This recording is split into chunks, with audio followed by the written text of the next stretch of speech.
mga kachinggo, andito nga kami sa Paraiso ni Baste. Malaki na nga.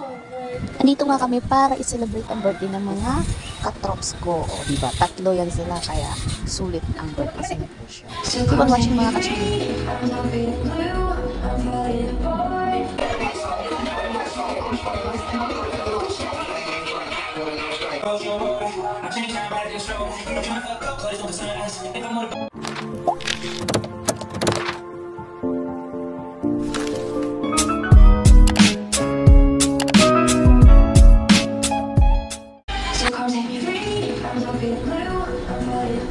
Ayun nga, dahil tapos na kami magpalobo ng balloon, nag-decide naman kami na ayusin ang paper plate. Habang di pa dumadating yung mga ibang trops namin, dala yung food.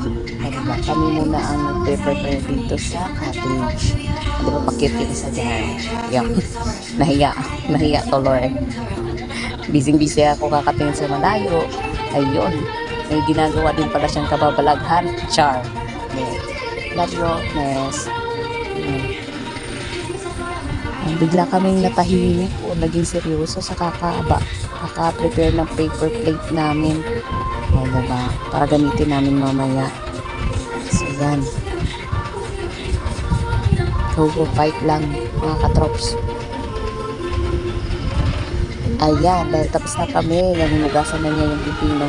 Diba naman, pinaka-paborito ko talagang kainin yung pipino habang dinidip sa seasoning. Ayan, dahil dumating na nga yung food, ayan, pinag-prepare at inaayos na nila, o diba? Busy ako. Busy kaka-video. Habang sila nag-aayos sa decoration. Ang chinggo siya niyan nyo. Busy din kaka-video. Wala talaga silang kamalay-malay. Sige lang, go ahead. Siyempre, inaayos nila. Kasi nga, ang pangit kasi tingnan sa picture pag makita yung no smoking. Ayan. Tulungan lang. Ganyan talaga ang mga katrops ko, diba? Para mapaganda. Tulungan lang. Oh. Dito ako bibilib sa mga katrops ko eh. Hindi sila yung good influence lang talaga sila. Maganda sila kasama, maganda kabanding. Oh, may pakit na naman itong isa. What's up? Sa inyo eh. Oh, diba? Nag-enjoy sila habang prepare. Yung diba? Para matuwa naman yung may birthday. Ayan yung may birthday. Hiya pa more. Yung may birthday. Sige. Yan. Diba? Inaayos nila. Siyempre, mas magandang nakakakita. Marami nakakita. Mas marami nakakapag kung tama ba. Hindi yung mga ginagawa. Para naman sa ikakabuti ng lahat to. Yarn. Ayan, tapos na kasi silang mag-decorate. Ayan. Ayan, yung pagkain naman ang inaayos nila mga kachinggo. Diba? Dami naman ng food. Siyempre, hindi pwedeng lang, puro karne. Kailangan din yung mga fruits. Ayan pala yung mga cakes ng mga may birthday. Yan.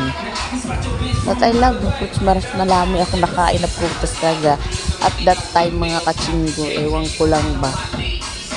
Sobrang dami ko talagang nakain prutas. Parang hindi siya nakakaumo sa bibig. Mahilig na talaga ako sa prutas. Ganun. Ayan, ang ganda ng setup nila, diba? Thank you for watching mga kachinggo. Hopefully you enjoy for watching this mini vlog. Bye-bye!